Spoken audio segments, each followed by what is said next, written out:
کیونکہ دین کا کوئی بھی کام ہو، کوئی بھی مسئلہ ہو تو اسی کے مطابق اس کو ڈیل کیا جاتا ہے۔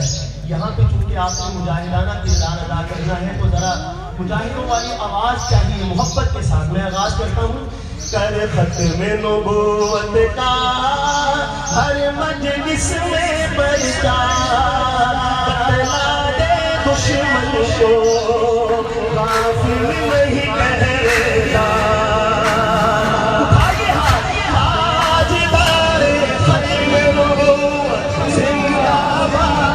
زندہ باد تاجدار ختم نبوت، زندہ باد زندہ باد تاجدار ختم نبوت، زندہ باد زندہ باد۔ جب ختم نبوت کو جھٹلائے کوئی زندگی، دیتا ہے خدا پھر سے ایمان کو یہ توفیق، بچ پاتا نہیں ان سے گستاخ ذلیل و خوار، بتلا دے دشمن کو غافل نہیں پہرے دار۔ تاجدار ختم نبوت، زندہ باد زندہ باد تاجدار ختم نبوت، زندہ باد زندہ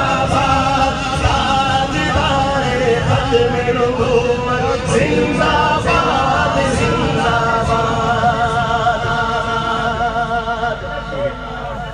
علماء کرام کی بھی توجہ، میں نے یہ جناب نگر کانفرنس میں پڑھا تھا، بلا شبہ لاکھوں کا مجمع ہوتا ہے، حضرت تشریف فرمائے اور بھی بہت سے لوگ ہوں گے۔ رات 1 بجے، ابھی دن کے 4 بج رہے ہیں، رات 1 بجے پڑھا تھا اور بلا مبالغہ سارا مجمع کھڑا ہو گیا۔ تو وہاں پہ بہت سارے ساتھی جو موجود ہیں وہ گواہی دیں گے۔ اب میں یہ نہیں کہتا کہ آپ اس شعر کو سن کے کھڑے ہو جائیں، لیکن جس ہستی کا نام ہے اس نے اس محاذ پہ جو قربانیاں دی ہیں، وہ کہا کرتے تھے کہ آدھی جیل میں اور آدھی ریل میں گزر گئی۔ آپ ان سے ایک دفعہ ہاتھ اٹھانے ہیں خراج تحسین پیش کرنے کے لیے، کسی کے ہاتھ نیچے نہ رہے، ان کا نام سنتے۔ کہتا ہے شاید جب خود کو نبی سمجھا صورت کا پجاری نے، جب خود کو نبی سمجھا صورت کا پجاری نے، مرزے کو گریباں سے پھر پکڑا بخاری نے، مرزے کو گریباں سے پھر پکڑا بخاری نے، کہری کہ یوں کہہ وہ پہلے لنگردار، بتلا دے دشمن کو غافل نہیں پہرے دار۔ تاجدار ختم نبوت، زندہ باد زندہ باد تاجدار ختم نبوت، زندہ باد زندہ باد تاجدار ختم نبوت، زندہ باد زندہ باد۔ یہ ماضی ہے ہمارا، اب میں لمبا سفر خود سنبھالنا ہے شعر کو۔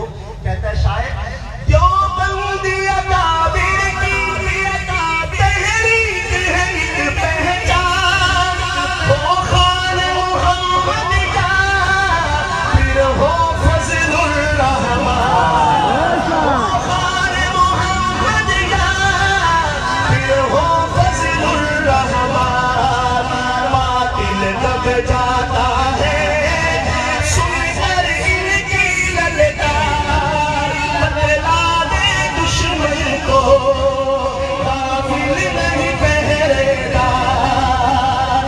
تاجدار ختم نبوت، زندہ باد زندہ باد تاجدار ختم نبوت، زندہ باد زندہ باد۔ سارا مجمع مل کے بولے سبحان اللہ۔ شخصیت آپ کے سامنے ہے، کیمرہ مین سے کہوں گا کہ ذرا کیمرے کا فوکس ادھر رکھیے۔ نعرے تکبیر۔